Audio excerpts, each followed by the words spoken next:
Bel bonsoir, peuple, moi, qui espère que vous êtes bien. C'est le rendez-vous, c'est le jour J, c'est le jour de votre émission Tchou pour tête. Le rendez-vous hebdomadaire, déconstruction, chercher de nouvelles alternatives. Vous êtes déjà connaître. Qui dit Tchou pour tête dit une équipe. Ça dit Louis. On est là. Bon, les nouvelles ne sont pas top par rapport à ce qui se passe au pays, mais bon. On fait avec. Voilà. On fait avec. On fait avec, mais malheureusement, effectivement, ça commence à prendre un cran aussi. Ah, de toute façon, cran déjà haut. On pas même qu'à penser que ça a monté depuis c'est arrivé au pays. Nous savons c'est comme ça c'était fini. Mais bon, voilà. C'est la suite, effectivement. Donc, ce mois-ci, comme vous l'avez constaté, si vous avez suivi toutes les thématiques et que je vous invite à regarder à nouveau si vous le souhaitez via les réseaux sociaux tels que YouTube ou Facebook, on a effectué plusieurs thématiques sur le plan social, sur le plan du militantisme. Donc on a commencé au début du mois de septembre. Nous avons parlé de l'appel à la mobilisation et ce soir, nous allons faire le bilan de toutes les thématiques, les choses qui nous ont marqué, nos ressentis par rapport à la thématique. Donc voilà, on va en parler ce soir. Ce soir, pas d'invité. L'OAD, tranquille, nous ne pouvons pas aller tranquillement, posément. Et on va commencer à tout d'abord. Je rappelle, très important, si vous avez des choses à nous dire, des questions, des suggestions, des propositions, des critiques, des encouragements également, Fmedia 2344 via Instagram, également sur les réseaux tels que Facebook ou TikTok. Si vous avez des choses, quoi que ce soit à nous dire, pour nous faire avancer, nous jadis en lionnage, pour nous évoluer tous ensemble, pas hésiter. Donc, je disais, comme vous voyez juste là, on fait le bilan calmement, du bilan du militantisme. Et on avait débuté ce volet avec cette première thématique, avec l'appel à la mobilisation. C'était l'équipe du trio Tchou pour tête au complet. C'était avec Audrey Hubervic. Et on a parlé de l'appel à la mobilisation. Lors de cet appel à la mobilisation, quelles sont les choses que tu avais retenues, Louis? Ce que j'avais retenu, c'est qu'on avait parlé du fait que, premièrement, il faut donner du sens à une mobilisation pour que les personnes concernées ou qui peuvent se sentir concernées puissent effectivement se mobiliser. Ensuite, sur le fait qu'il y a plusieurs types de mobilisation, qu'on a parfois tendance à penser qu'il n'y a qu'un seul type ou que c'est seulement en fait le fait d'aller se confronter aux forces de l'ordre, d'aller dégrader des biens publics, etc. Alors que justement, il y a un champ qui est assez large qu'on peut utiliser et qu'on peut explorer, en tout cas dans le cadre du militantisme. Le militantisme, c'est surtout d'être en accord, de mettre des actions en accord avec sa philosophie, ses principes, etc. Et puis, on avait parlé aussi de nos croyances limitantes, c'est-à-dire que comme si il y a une espèce de croyance qu'on va aller dans une mobilisation, ça va forcément déborder, il y a forcément avoir des risques, de la violence, etc. Alors que bon, là, on le voit en ce moment, c'est pas tout le temps qu'il y a des débordements, il peut y en avoir, mais c'est comme si effectivement quand on va, on avait parlé justement de ces exemples-là, quand on va autour des Yoles, il y a quand même un risque en fait qu'on est sur un bateau, et pourtant en fait on le prend quand même. Donc c'était de limiter justement ces croyances pour pouvoir se mobiliser, parce que c'est important en fait qu'on fasse nombre sur certains sujets, surtout quand les sujets en fait touchent tout le monde. Bon, c'est dommage effectivement que il y a un nombre assez restreint finalement de personnes qui se mobilisent. Et on avait aussi vu le fait que on se concentre beaucoup sur les défaites. On a du mal à reconnaître que certains mouvements ont fonctionné ces dernières années, où on va critiquer notamment celui de 2009. Et alors, par exemple, ces temps-ci, je vois qu'il y a une vidéo qui tourne en 2009, justement, où les militants, en tout cas les personnes qui étaient mobilisées, font face aux forces de l'ordre en chantant nous armés, nous pas armés. Et ça montre justement que 2009, c'était pas un boîte de en fait, c'était vraiment un truc qui a marqué une génération de militants, et qui fait que c'est une continuité aujourd'hui, ce qui se fait aujourd'hui. Donc, c'était aussi, on avait évoqué le fait qu'il ne faut pas s'arrêter justement à ce type d'événement comme 2009, et que même 2009, ça a été aussi constructif. Il y a eu des choses négatives comme il y a eu des choses positives. Et puis la dernière chose, c'est de faire attention au discours qu'on peut tenir, quelle que soit la personne qui se mobilise. Il ne faut pas oublier que justement, elle prend des risques, elle s'engage, et que d'avoir en retour des critiques qui sont souvent pas constructives, c'est assez difficile en fait à encaisser. Et en fait, il y a rien de plus démotivant que de se faire critiquer par ses propres compatriotes pour des sujets en fait qui touchent tout le monde. Surtout des sujets qui sont propres à tout le monde, comme tu dis, qui touchent tout le monde et qui sont pour l'élévation de tout à chacun. Oui, c'est clair. Ça va profiter finalement à toute la Martinique, les combats qui se font. Que ce soit ceux qui se sont faits contre la vaccination, que ce soit quand c'était pour augmenter justement les salaires, pour que la vie chère, justement, pour que les prix en tout cas soient alignés en tout cas qu'ils soient moins chers. Je ne veux pas dire alignés, mais qu'ils soient moins chers. Pour le chlordécone, pour qu'on puisse reconnaître qu'il y a eu des manquements par rapport au chlordécone et que ceux qui ont répondu justement ces produits-là, je ne parle pas du petit agriculteur justement qui lui ne faisait qu'exécuter, mais je parle de ceux qui ont fait la commande, qui ont exigé, qui ont fait un travail de lobbying. Et qui ont continué malgré... Voilà, malgré l'interdiction, qui ont fait un travail de lobbying pour continuer justement, que c'est eux en fait qui devraient être jugés. Et c'est contre eux que devrait... finalement, selon notre point de vue, la violence devait s'exercer. Et pourtant, en fait, elle s'exerce contre les militants qui vont porter la voix, justement, de tous ceux qui souffrent. Donc, c'est-à-dire le peuple martiniquais souffre, justement, de cette contamination au chlordécone. Pourtant, quand il y a eu ces mobilisations-là, en fait, on a toujours eu cette problématique de la capacité à mobiliser. Il y a des choses aussi, c'est-à-dire qu'on parlait de pouvoir, comme tu expliquais comme tu expliquais également, il faut savoir reconnaître les bienfaits d'une mobilisation et puis également le dire aussi. Dire que la mobilisation, ok, il y a eu des erreurs, mais il y a eu des gens qui sont venus. Donc remercier également les gens qui sont venus, remercier les organisateurs, ça fait du bien. Ça fait du bien également pour ceux qui se sont investis à la tâche, qui ont décidé de le faire parce que c'est pas évident, parce qu'on parle d'immobilisme, on parle souvent d'individualité également. Et les gens qui prennent leurs responsabilités, qui sont dans des syndicats ou qui ne sont pas forcément dans des syndicats, mais qui prennent leurs responsabilités, eh bien, c'est un bienfait pour tout à chacun, c'est un bienfait pour le peuple. Et puis, tu parlais aussi effectivement les croyances limitantes, et puis aussi comment maintenir aussi une mobilisation. Hein. Là, tu parlais d'une mobilisation qui s'était faite en France. C'était... Les Nuits debout. Les Nuits debout, qui ont duré quelques temps. Mais on peut parler également de cette dernière mobilisation de la vie chère, qui a commencé depuis le 1er septembre, 37 jours, il me semble, et qui continue malgré des provocations. Tout à l'heure, là, tu parlais du CRS 8, qui ont continué malgré, malheureusement, une mobilisation faible également de la population à certains moments. Il y a certains moments où il y a du monde. Et donc, moralement, il faut savoir tenir. Quand on est investigateur, quand on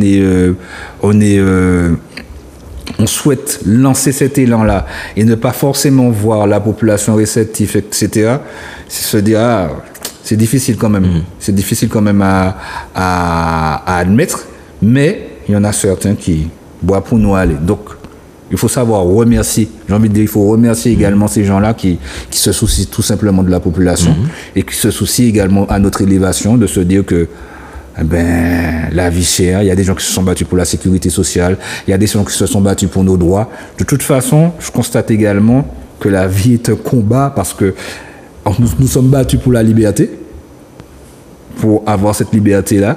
Et au fil des années, on a pu le voir, on va en parler également lors de l'histoire du militantisme, c'est un seul combat qui ne se répète encore et encore, comme un éternel recommencement, malheureusement. Alors, pas un éternel recommencement, parce qu'il y a toujours des étapes en fait, qui sont quand même glanées par les précédentes mobilisations.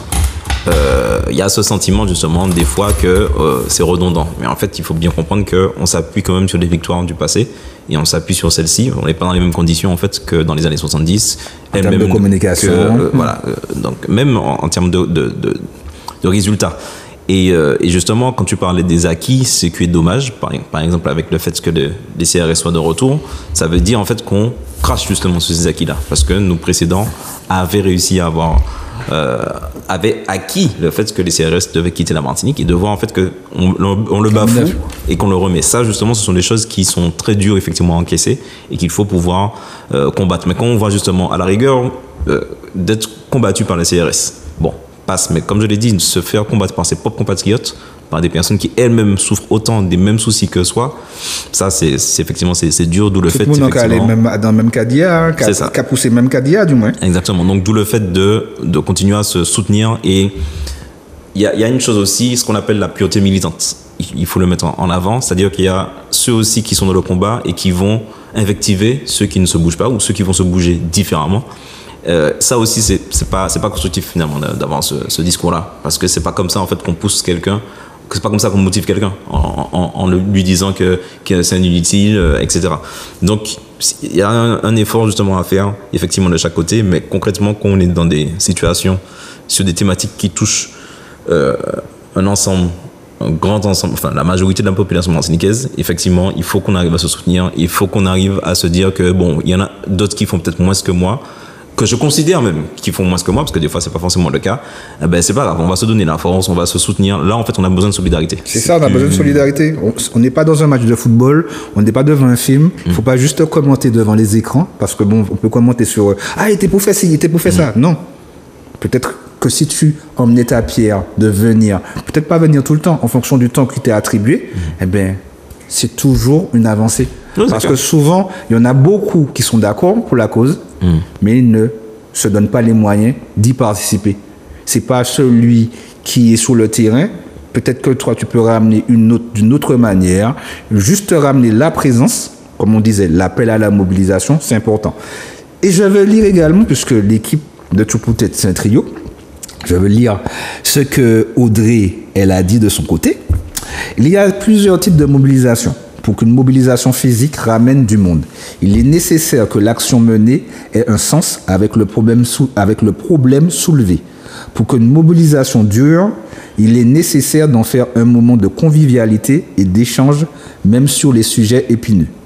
Et ça me rappelle, je reviens encore sur la mobilisation de la vie chère, je suis descendu quelques fois le dimanche au QG, et il y avait des artistes, il y avait des chanteurs.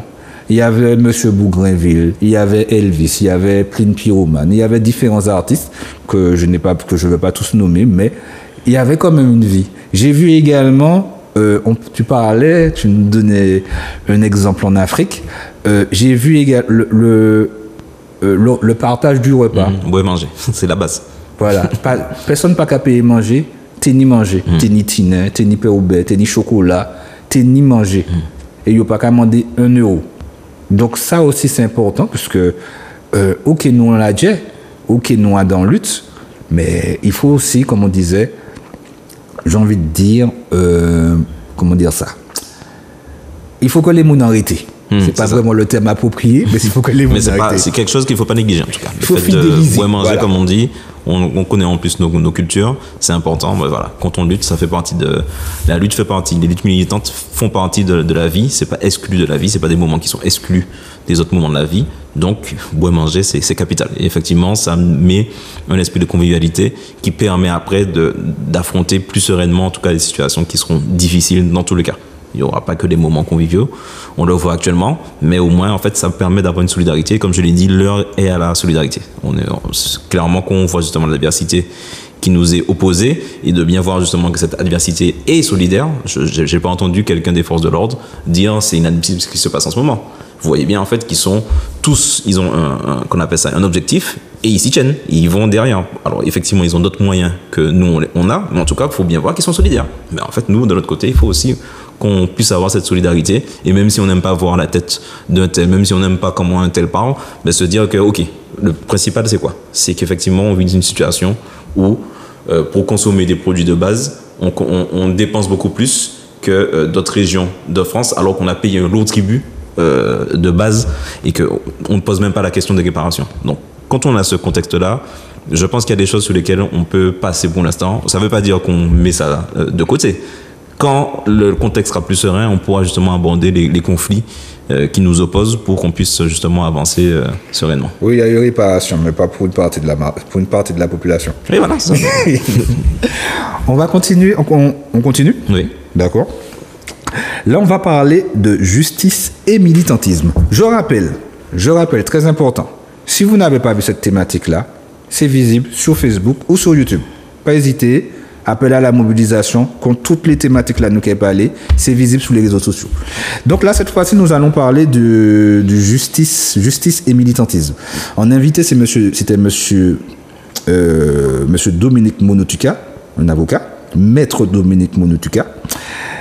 Et cette thématique m'avait énormément marqué parce que j'ai vu un dépositeur, non, pas un dépositeur, c'est-à-dire que j'ai vu quelqu'un qui connaissait la loi et qui était là vraiment pour défendre. Parce que si vous connaissez M. Dominique Monotuka, dès qu'il y a une lutte, dès qu'il y a un militant, souvent, avec également M. Georges, M. Germani également, pas Georges, M. Germani également, et d'autres avocats, ils sont souvent aux côtés des militants. Donc, toi, de ton côté, qu'est-ce qui t'avait marqué? Et puis, nous avons beaucoup parlé ça aussi. Qu'est-ce qui t'avait marqué par rapport à la justice et le militantisme? Alors, c'est le fait qu'il insiste sur le fait que le droit français, en tout cas, est né dans des conditions où, de toute façon, notre humanité, nous, en tant qu'afro-descendants, était niée, puisqu'on était toujours, justement, dans une situation de mise en esclavage. Donc, de base, en fait, les devises, les principes, tout ce qui concerne en tout cas la République française et la dite démocratie française, s'est construite dans les moments où nous, justement, on était toujours en esclavage. Et en fait, on se rend compte que, et à travers son discours, on se rend compte qu'il y a toujours un déni d'humanité nous concernant. Et il a expliqué justement, à travers son discours et son analyse, que le droit, justement, est là pour légitimer finalement les vœux, les principes des puissants, et que c'est l'outil qui va être utilisé pour pouvoir dominer et rester dans cette situation d'oppression. Leurs textes fondamentaux sont nés d'une situation d'oppression. Et il ne faut pas en fait se dire que aujourd'hui, sans même, encore une fois, parler de réparation, que notre dignité humaine, justement, va être reconnue. Et en fait, on s'en rend compte. À travers les différentes actions qui se passent en ce moment, on voit bien, justement, qu'ils vont utiliser des outils comme l'entrave à la circulation, comme le fait qu'on ne peut pas empêcher les gens d'aller travailler, etc., etc. Et ils vont utiliser cet outil-là et ils vont utiliser tout un arsenal, donc comme par exemple l'usage de la force, pour pouvoir appuyer finalement leur objectif qu'il n'y ait plus de manifestation. Finalement, on se rend compte qu'on a vraiment l'impression qu'ils se retranchent derrière le statu quo. C'est mieux que la situation reste comme ça. Ou alors, effectivement, qu'on donne un petit répit, en lançant un os comme ça en disant qu'il y a 2500 familles de produits sur lesquels on va faire des efforts. C'est pour prendre l'exemple actuellement justement du combat contre la vie chère. Donc on va lancer un os comme ça, mais en fait le but c'est de rester dans le statu quo, de rester vraiment dans cette situation d'oppression. Et que le droit justement est l'outil qui est utilisé pour que cette oppression-là puisse continuer. Et j'ai bien aimé justement le fait qu'il parle qu'il faut construire justement un nouveau paradigme et que le droit justement s'occupe de la personne humaine, de rétablir la dignité humaine et de parler finalement entre êtres humains. Alors que le droit aujourd'hui, c'est plutôt effectivement un outil d'oppression. Ce qui m'a marqué aussi, c'était... tu parlais d'oppression. On parlait également, parce que bon, on est un peuple opprimé, qui avons subi l'esclavage avec le code noir entre autres. Et quand j'entends un avocat qui explique que le code noir encore n'a pas été abrogé, le code noir est encore dans les textes de loi de la République, moi en tant qu'humain, en tant que Martiniquais, en tant qu'Afro-Caribéen, j'ai encore du mal. J'ai du mal avec cette conception d'un pays à 7000 km qui est toujours dans la gouvernance et qui, malgré cette gouvernance-là, comme tu expliquais le statu quo, garde encore certaines lois qui ont fait du mal à cette population que tu souhaites encore garder, que tu souhaites encore contrôler. Et quand il y a certaines lois qui ne sont pas abrogées, qui continuent encore à perdurer encore et encore, quand on entend un non-lieu pour le chlordécone, on voit tout simplement, comme tu parlais, que la dignité humaine n'est pas prise en compte. Mmh. Cette dignité humaine n'est pas prise en compte et à partir de là, on constate que les années changent, mais c'est-à-dire qu'entre le ministère de la colonie, déjà, entre le ministère de la colonie et le ministère de l'Outre-mer, les lieux n'ont pas changé. C'est exactement dans les mêmes bureaux. Donc, l'esprit, l'idée continue à perdurer. C'est juste les hommes qui changent, mais l'esprit continue à perdurer. Et c'est pourquoi être vigilant, en parler,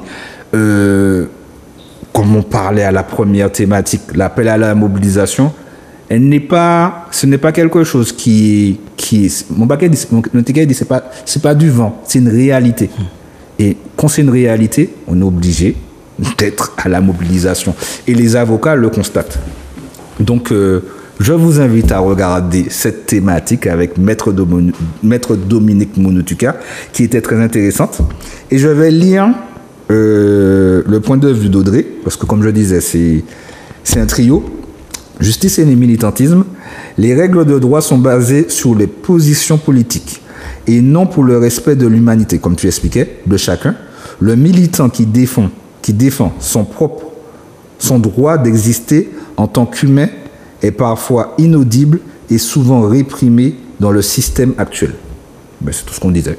C'est clair. Donc voilà. Donc c'est vraiment le fait que le droit va user de sa violence symbolique et les forces de l'ordre vont utiliser justement cette violence symbolique pour passer à l'acte et user de violence physique pour justement réprimer les contestations qui sont légitimes.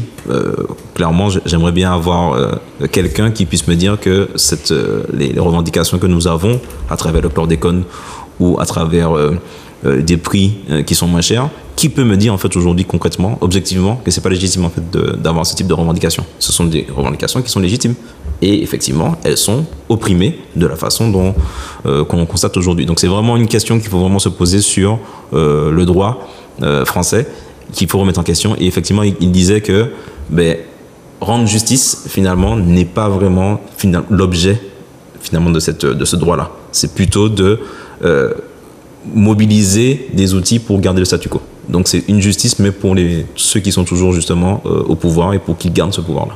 Je tiens également à dire que ceux qui sont envoyés sur le terrain pour faire preuve d'oppression auprès de la population, il y a la désobéissance civile. Oui, c'est clair. Il y a la désobéissance civile. Donc si vous constatez parce que quand vous constatez que des gens se battent pour tout le monde, pour vous également, il faut faire preuve un petit peu plus de réflexion, j'ai envie de dire. Oui, mais il faut bien voir que ceux qui sont en face des militants, ce ne sont pas des Martiniquais. Donc, eux, il faut y a Martiniquais, maintenant, il y en a qui dit c'est beaucoup de monde rouge. Hein. Oui, il y en a, mais ils ne sont pas majoritaires. Sinon, on n'aurait pas fait venir un contingent, justement, de personnes qui viennent de l'étranger pour pouvoir nous mater. Majoritairement, ce ne sont pas des Martiniquais. Donc, eux, on ne peut pas leur demander, en fait, de faire de la désobéissance civile. Ils vont faire comme ceux qui ont fait pendant l'esclavage, comme ceux qui ont fait pendant la Seconde Guerre mondiale. Il y a des expérimentations qui le montrent, comme ils ont un uniforme et qui sont formatés par cet uniforme-là et tous les codes qui vont avec. Eux, ils viennent effectivement pour casser du nègre, on le voit. On a vu justement dans le regard de certains, dans les agissements de certains, ils viennent ici pour ça. Donc on va pas en fait... Ça sert à rien d'aller leur parler à eux. Il faut agir autrement. Et les Martiniquais, effectivement, par contre, c'est dommageable de voir que nos propres frères s'opposent à nous, alors qu'en fait... Ce sont vraiment des frères. Ça, c'est autre chose. C'est un autre débat. On continue?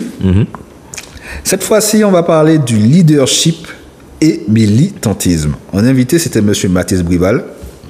Masculinité en homme, cercle d'hommes, coup d'être très bien. Oui, c'est clair. Et on a parlé du leadership et du militantisme. Qu'est-ce qui t'a marqué lors de cette thématique? C'est le fait qu'on détruise, ou en tout cas qu'on déconstruise certains mythes sur le leadership. Parce que j'ai entendu encore dans une émission, le funérail des tabous, où il y a quelqu'un qui disait que nos cultures sont faites pour qu'il y ait une hiérarchie, pour qu'il y ait des chefs.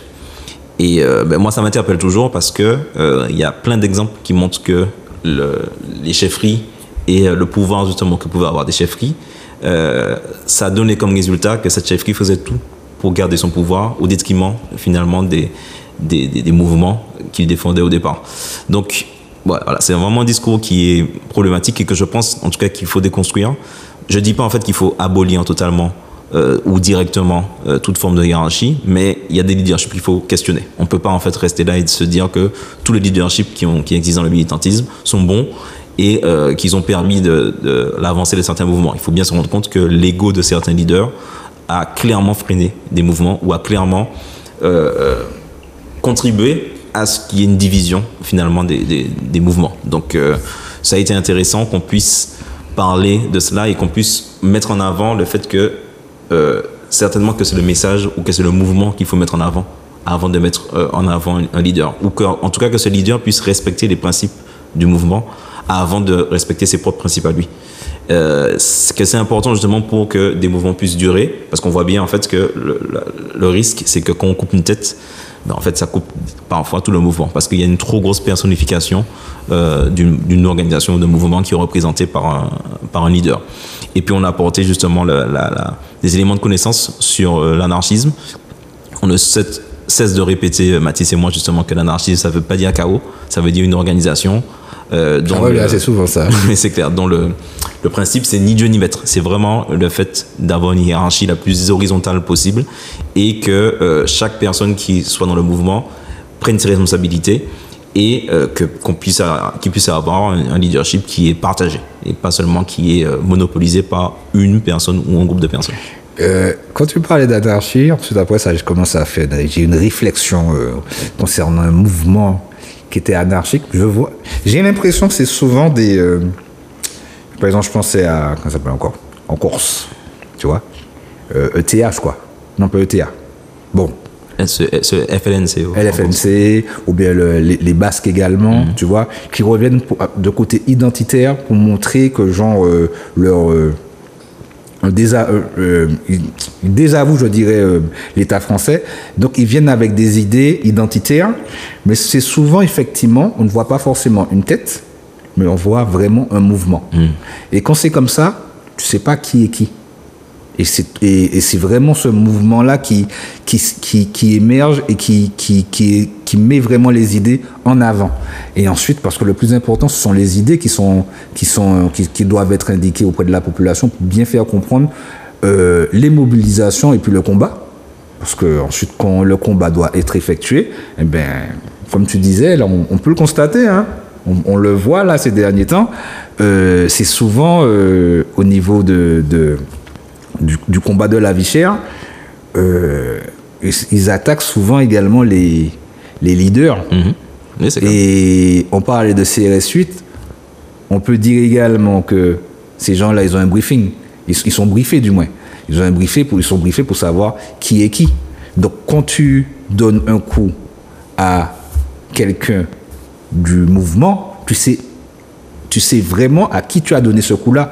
Donc, c'est vraiment de la provocation chez certains pour vraiment faire mal aux leaders. Donc, c'est quelque chose que si la personne n'a pas les reins solides, n'a pas l'attitude qui va avec, eh ben, elle pourrait se dire, ah non, mon calé, c'est ça, tranquille, mon calé, c'est ça, mon calé, mettre ça de côté.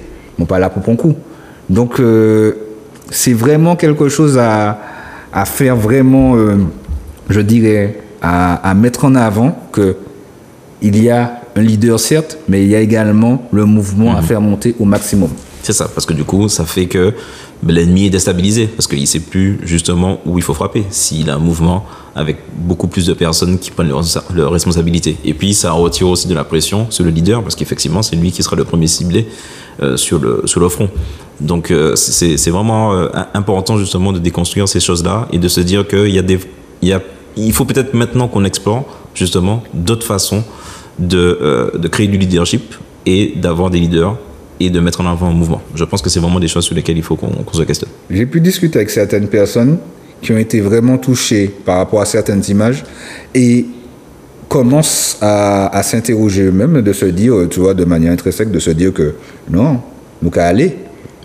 Ok, nous qu'à aller, nous capoter manœuvre nous aussi. C'est pas mobilisation intel, c'est mobilisation peuple. Et là ensuite, eh ben, le discours change et la manière de concevoir les choses change aussi. C'est clair, c'est clair. Je vais lire, parce que elle a pris Paris, il faut que je le dise également, ce qu'Audrey a dit.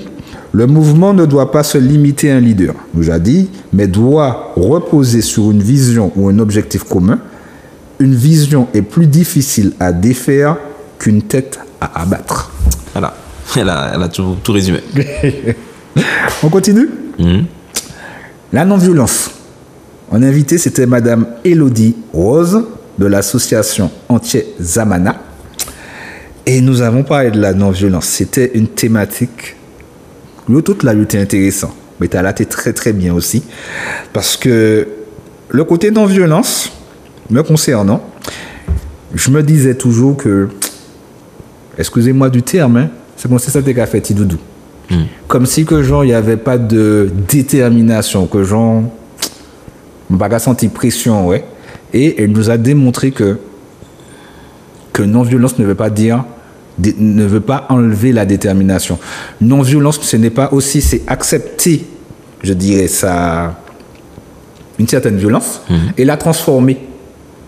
Parce que ça reste une émotion, mais le tout, c'est de pouvoir transformer et pour pouvoir, je dirais, évoluer. C'est ça. Et s'élever, j'ai envie de dire. Voilà. Élever les consciences.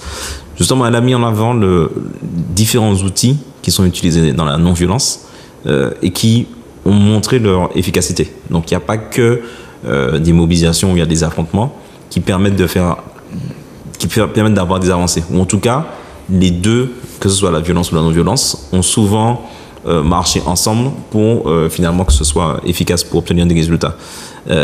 Et elle a mis en avant le côté où il y a la non-violence au titre individuel et la non-violence au titre collectif. Et d'user justement des armes de la non-violence à titre individuel, c'est déjà un premier pas qui permet ensuite d'évoluer en tout cas dans une non-violence au point de vue collectif. Parce qu'il faut toujours aussi penser à l'après. Une fois que par exemple on obtient le résultat qu'on veut, ben, si on garde justement une certaine colère, une certaine violence, ça va pas être constructif finalement.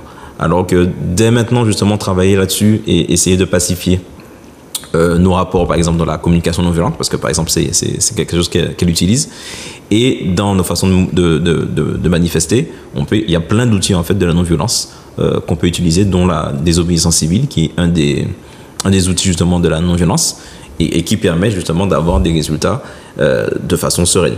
Donc, c'est ça qui a été, effectivement, intéressant dans cette thématique. N'en déplaise à tout à chacun, il ne faut pas oublier que la mobilisation de la vie chère, c'est une mobilisation non violente. C'est ça, exactement. En tout cas, les personnes qui se mobilisent le répètent que eux, ils ne souhaitent pas qu'il y ait des affrontements, mais que par contre, quand il y a une attaque qui est faite, ils vont répondre. Ils ne sont pas là, justement, comme tu l'as dit, comme des petits doudous à attendre la deuxième joue.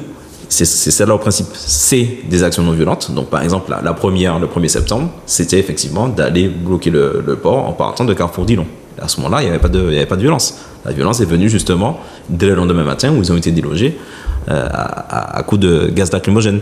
Donc, c'est un mouvement justement fondamentalement non violent et il y a de la violence qui va venir se greffer parce que, comme je l'ai dit, historiquement, les deux vont toujours être de pair finalement. C'est le principe binaire, violence, non-violence. Il y a les deux principes coexistent. Mais ça ne veut pas dire en fait qu'il faut qu'on nourrisse essentiellement la violence. Il faut aussi effectivement qu'on puisse développer des outils pour que, par exemple, ceux qui ne sont pas violents puissent venir se mobiliser. Il y a aussi l'interprétation des informations aussi. C'est-à-dire que souvent on veut montrer que les violents, ce n'est pas forcément le camp qu'ils souhaiteraient mettre. Souvent on va mettre le côté violent à celui qui est venu pour la non-violence. C'est ça, exactement. Alors qu'il se bat pour... On a publié une vidéo sur F-Media 234 où on montre justement que, par exemple, R vient et qu'il vient négocier et que en face, le représentant des forces de l'ordre lui dit non, niet, il n'y a pas de négociation, c'est vous foutez le camp. Voilà, on laisse justement à chacun d'interpréter qui à ce moment-là était violent et qui était pour qui est de l'apaisement. Et il faut faire attention à ce que non-violence ne veut pas dire, comme tu l'as dit, pacifisme. Ça ne veut pas dire qu'on pousse absolument à ce qu'il y ait de la paix partout et tout le temps. C'est vraiment une technique, des outils qui sont utilisés pour arriver à un résultat dans le cadre du militantisme, c'est-à-dire que, encore une fois, les principes qu'on défend, on puisse obtenir justement des résultats ou le respect de notre humanité, tout simplement. Parce que, et entre autres, la plupart des causes qui nous ont fait avancer, comme le gandhisme, aux États-Unis aussi, et puis dans d'autres luttes aussi, c'est toujours parti dans cette idée-là, à travers la non-violence, pour montrer son mécontentement, pouvoir faire avancer les choses, parce que si tout le monde en était content, je ne vais pas aller à la rue pour manifester pour montrer leur mécontentement. Donc voilà. Je vais lire la synthèse d'Audrey, qui dit « Quand nous parlons de lutte, nous devons utiliser un langage qui nous permet de voir l'objectif. Nous luttons pour obtenir quelque chose et non contre. Nous devons sortir du système pensé violent qui régit le système actuel. » Oui, effectivement, on a parlé du fait de lutter pour, plutôt que de lutter contre. Donc, c'est important dans le verbe, en tout cas, de montrer qu'on lutte, à titre personnel, je lutte pour qu'il y ait un nouveau paradigme qui s'installe en Martinique, et ce paradigme-là est basé sur nos cultures afro-caribéennes et sur le respect du vivant. Effectivement, elle avait dit une parole, ça m'avait également marqué. Je ne me bats pas contre la violence, mais je me bats pour la paix. Ouais, exactement. Et là seulement, ça change déjà les donnes, même par rapport à ta manière de concevoir, je dirais, le combat, ta détermination à la tâche. Tu ne seras pas dans une place de défense, mais tu seras dans une place d'attaque pour pouvoir avancer. Voilà, et tu seras à l'initiative. Ça, c'est différent d'être à l'initiative que d'être dans une résistance et dans une réaction. Le système, d'ailleurs, justement, attend que nous soyons dans une réaction. Donc, souvent, nous emmène dans les lieux qui seront les plus safe pour eux. En tout cas, ce sera plus simple pour eux d'attaquer à ce moment-là. Il faut bien, en fait, avoir conscience de ça et ne pas rester, justement, dans une dynamique de réaction et de résistance, mais aussi se projeter sur, en fait, qu'est-ce qu'on veut après. Et ça permet, justement, quand on a cette vision-là, de pouvoir se mobiliser plus facilement que si on est juste dans une réaction, dans une résistance. En fait, on peut se lasser. On peut se dire, bon, écoute, moi, j'alasse goumen, moi, j'alasse trapper court, trapper lacrymogène, machin, moi, arrêter. Alors que là, justement, quand on a une vision, là, on se dit, OK, je sais pourquoi, je vais y aller. Je vais, et je me bats justement pour que l'avenir, finalement, des prochaines générations soit meilleur. Ouais. On continue? L'histoire du militantisme. Mon invité, c'était M. Marcel Bourgade. J'en ai appris dans cette émission-là. J'en ai appris par rapport à différentes luttes. J'en ai appris sur la politique également, qui a beaucoup changé en Martinique, qui a évolué, qui a changé, j'ai envie de dire, et qui est passé d'un système plus, je dirais, plus bilatéral entre l'esprit communiste URSS, en opposition avec l'esprit plus occidental, tout ça, qui a évolué un petit peu dans ce sens-là, où j'ai appris qu'il y avait certains Martiniquais qui sont partis également en Russie, ça aussi. J'ai appris également qu'il y avait une télé, qu'il y a une création de télé par des Martiniquais, sans forcément l'aval de l'Hexagone. J'ai appris également qu'il y a eu des manifestations, des coordinations également lors de sans téléphone, sans TikTok, mais que les Bougas étaient carrés, que les Bougas étaient déterminés et que les Bougas n'étaient pas jouer non plus. Hein. Et voilà, parce que les gens, ils n'avaient pas peur d'y aller, ils n'avaient pas peur de montrer leur mécontentement on parlait de violence, non-violence, mais de montrer leur mécontentement avec tous les outils qui allaient avec. C'est ça. Ce qui est intéressant, c'est de se rendre compte à comment ils arrivaient à se connecter et à finalement mobiliser les masses sans les outils, justement, de communication de masse qu'on a aujourd'hui. C'est ça, en fait, pour moi, c'est quelque chose de fondamental qu'il faut qu'on puisse retenir pour aussi qu'on puisse se décoloniser par rapport à ça et de penser, en fait, que tout se passe sur les réseaux. Je pense qu'il y a vraiment ce côté-là dans nos générations actuellement où vraiment ça passe par le prisme des réseaux, alors que c'est dangereux parce que les réseaux, comme on a déjà pu le dire, la déformation aussi, il y a beaucoup de fake news.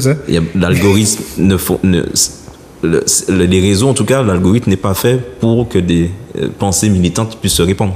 C'est clair. Donc tant mieux si des fois ça sert, mais il faut bien savoir ça et que du coup à un moment donné on peut être bloqué par le fait que ça va passer par certains réseaux. Et voilà, les gens qui utilisent les réseaux savent qu'on peut être shadowban parce qu'on a une idée politique qui est bien particulière. Donc déjà il y a ça, cette capacité à se mobiliser en utilisant des tracts, en allant au contact de la population, et ils ont obtenu des résultats faramineux, notamment par rapport au combat dont Marcel Bourgade parlait, le projet Asa Atama, au niveau de Sainte-Anne, où ils voulaient effectivement implanter un hôtel de 10 000 lits, plus avec un aéroport justement privatisé à Sainte-Anne. Et que du coup, dans les début des années 80, me semble-t-il, ils ont mobilisé effectivement un nombre conséquent de Martiniquais qui fait que le projet a été mis en sommeil. Donc, il y a déjà cela. Il y a aussi le fait qu'au niveau de la théorie, les anciens étaient très, très, très connectés à ce qui se passait aussi dans le monde. Donc comme il le dit, ils recevaient des nouvelles du Venezuela, de Cuba, quand ils avaient justement mis leur antenne. Ça leur permettait de capter des émissions qui venaient de Cuba, etc. Et c'est quelque chose qui est assez caractéristique, c'est-à-dire que quand on discute avec les anciens, on se rend compte effectivement qu'ils ont des bases idéologiques qui sont très solides. Et sans forcément, ils n'avaient pas forcément les outils. Hein.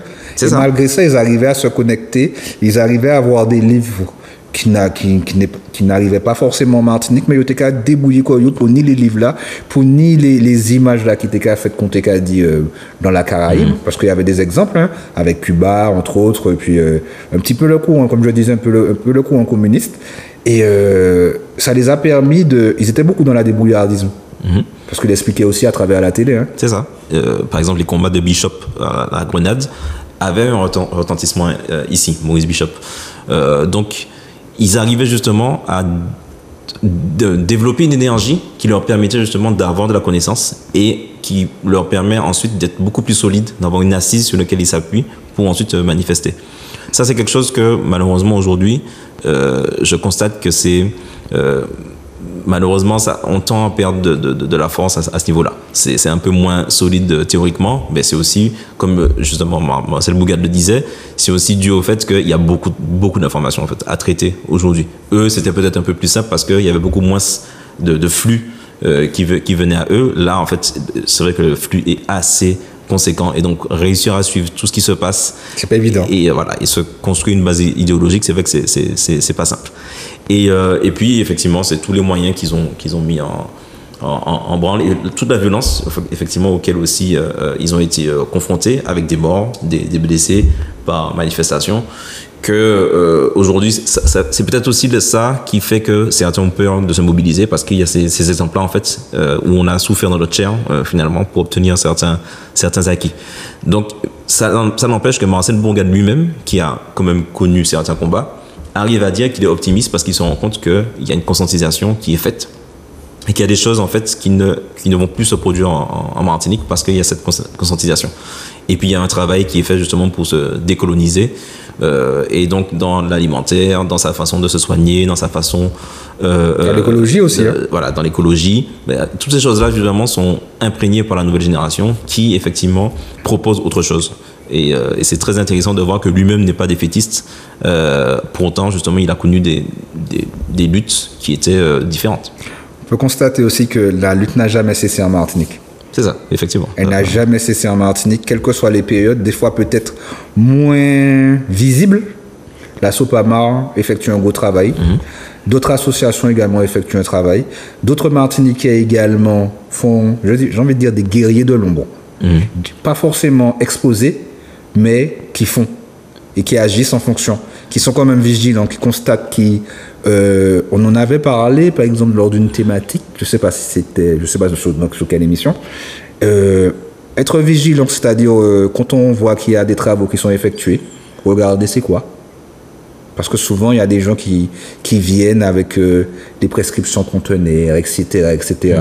Et il y a des associations qui sont vigilants à tout ça, qui sont vigilants, et c'est pourquoi il y a des informations qui doivent leur revenir, qui doivent circuler, et il faut ne pas garder. On parlait de solidarité au début d'émission.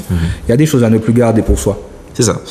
Il y a aussi le fait que il a beaucoup parlé du fait que les élites, à travers Marcel Manville, à travers Georges Gracian, Césaire, Glissant, Fanon, donc tout ça, ce sont des Martiniquais.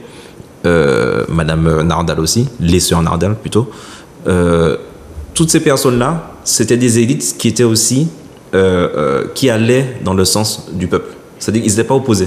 Ils n'étaient pas en fait dans le coin du statu quo, et eux-mêmes, ils ont porté leur pierre à l'édifice et leur pierre théorique finalement, qui a permis aussi, ça permet d'avoir un appui au niveau populaire, de savoir que les élites nous soutiennent.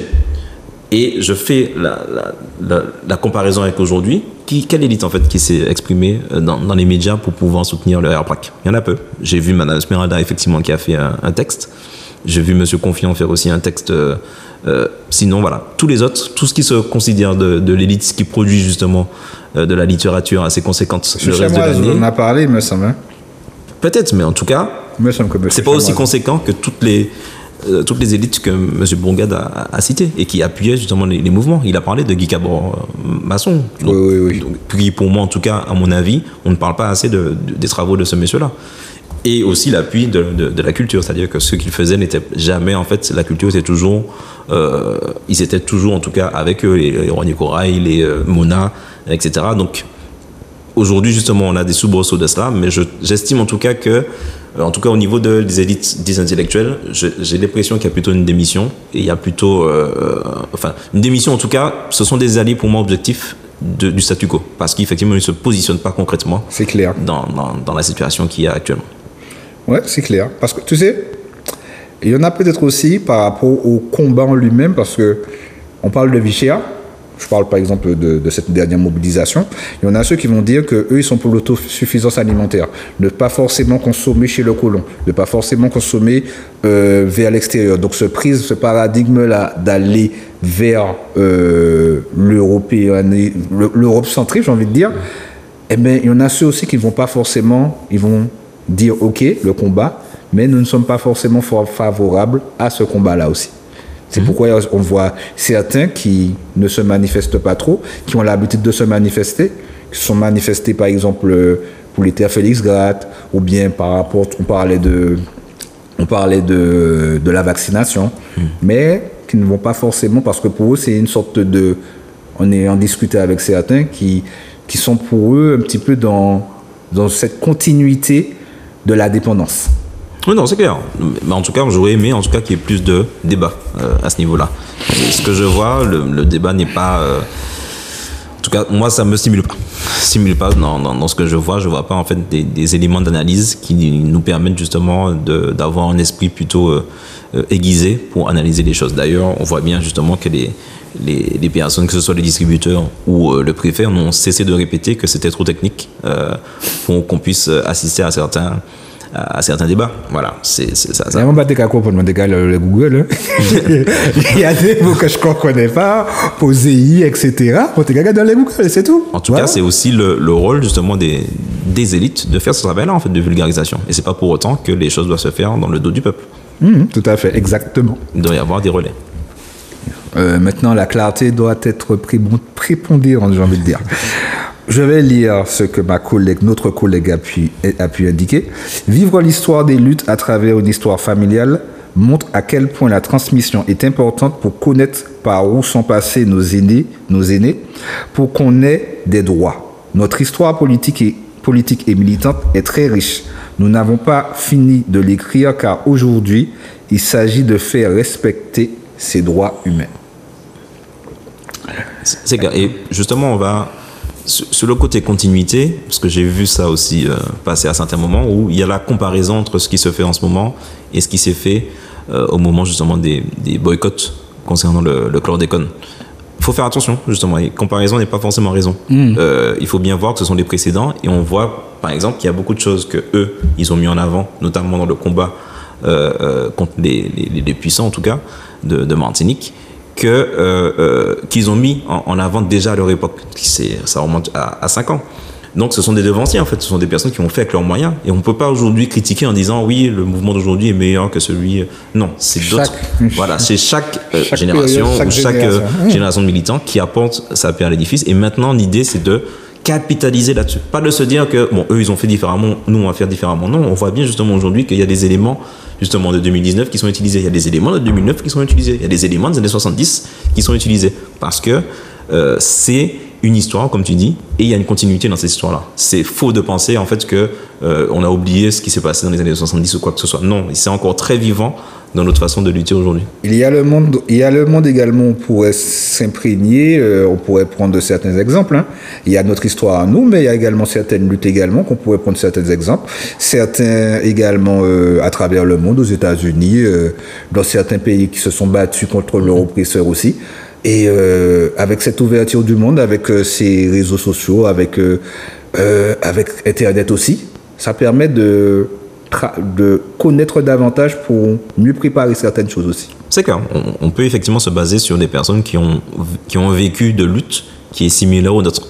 Maintenant, moi j'alerte sur le fait qu'il faut faire attention à ce qu'on ne calque pas des luttes justement de l'extérieur vers nous et surtout qu'on se calque plutôt sur des personnes qui nous ressemblent. Encore une fois, c'est peut-être redondant de le dire. Caribéen aussi, hein. Il y en a ceux aussi. J'ai pas forcément les noms en tête, ou bien Amérique du Sud, tout ça, ou bien il y a complètement des gens. Oui, mais c'est ça. Il y a de la culture, il y a de la littérature à ce niveau-là. Mais je reprends l'exemple que j'ai pris justement dans l'exemple de l'histoire du militantisme. Un reportage ne sera Ike Potalan seulement si c'est nous-mêmes qui a fait. C'est pas si c'est quelqu'un d'autre qui le fait.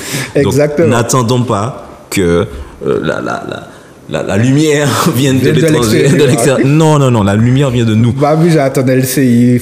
Exactement. Donc je vois justement des excitations qui se font parce que BFM parle d'une certaine. Mais c'est comme ça, c'est toujours comme ça qu'ils l'ont fait. C'est toujours comme ça qu'ils ont traité les actualités. C'est un petit peu attendre la validation de l'extérieur. Et ça, il faut aller au-delà de ça. Il faut travailler là-dessus. Il faut bien se rendre compte que des fois, on a des comportements où, du coup, on attend que ce soit l'oppresseur ou certains des alliés des oppresseurs qui viennent en fait mettre la lumière sur ce qu'on fait. Non, c'est à nous de lutter et que la lumière justement doit jaillir de nous et c'est pas de l'étranger que ça viendra. C'est pas parce que justement quelqu'un viendra de l'extérieur montrer certaines choses qui se font ici qu'en fait que les choses vont se débloquer. Ça c'est faux. C'est pas parce que il faut bien encore une fois prendre exemple. Souvent justement on parle de 2009 et le fait qu'il y a une vidéo qui est sortie en 2009, c'est un exemple. C'est-à-dire que c'est une exception. C'est pas la règle. C'est pas à chaque fois qu'il y a eu des mouvements et qu'il y a eu un reportage qui se fait de l'étranger que les choses ont bougé ici. C'est faux. Donc, à un moment donné, il faut bien repositionner les choses à ce niveau-là. Pour moi, ça c'est un problème de valorisation. Mais bon, c'est un problème de... C'est que nous pas assez valés pour nous. Mais bon, nous pas obligés d'attendre forcément validation extérieure. Et je pense que si on mettait ça un petit peu de côté, on serait plus allé vers le chemin de la souveraineté. Mais bon. Et bon, moi j'ai parlé de ce que Audrey a indiqué. Eh ben, l'émission touche à sa fin. Ouais. Eh ben, en tout cas, c'était un bon bilan. On a pu aborder certaines choses. De toute façon, on va revenir sur le militantisme, parce que je pense qu'il y a des aspects qu'il faut qu'on aborde, comme l'intersectionnalité, comme les luttes féministes, en tout cas en Martinique. Différents types de luttes qui peuvent exister, qui coexistent. Les luttes aussi des LGBTQIA+, plus des mouvements en tout cas qui défendent les droits des LGBT. Je pense que c'est des choses effectivement qu'il faut qu'on questionne et qu'il faut qu'on puisse donner la parole à ces personnes qui luttent dans ces sphères-là, parce que c'est très intéressant justement de savoir comment ça se passe et quels sont les résultats en fait que ça donne de leur travail sur le terrain. Puis c'était effectivement intéressant de voir le militantisme selon certains prismes et de bien garder en tête que soyons solidaires. Voilà. C'est le moment effectivement qu'on soit solidaires, qu'on puisse mettre de côté pour l'instant certaines de nos griffes et qu'on attaque finalement nos oppresseurs, parce qu'on ne peut pas les laisser tranquilles. On ne peut pas les laisser faire des rencontres littéraires alors qu'on est en plein combat contre la vie chère. On ne peut pas les laisser être tranquilles alors que nous justement on continue de souffrir, qu'on souffre depuis trop longtemps. Au bout d'un moment, il faut que ça s'arrête. Exactement. Bon, c'était une belle émission. On a pu parler des différentes thématiques que nous avons pu exposer ce mois-ci. Je vous invite, téléspectateurs, téléspectatrices, si vous n'avez pas vu ces émissions-là, si vous avez constaté que peut-être qu'il n'y a pas forcément tous les éléments, parce que bon, on a fait un bilan, on n'a pas forcément tout dit, donc n'hésitez pas, vous allez sur YouTube ou sur Facebook, vous avez qu'à taper Tchoupoutet, et vous avez toutes les émissions et puis toutes les thématiques là que nous parlons d'Issa ou Soya. Sur ce, bonne soirée à vous, à la semaine prochaine.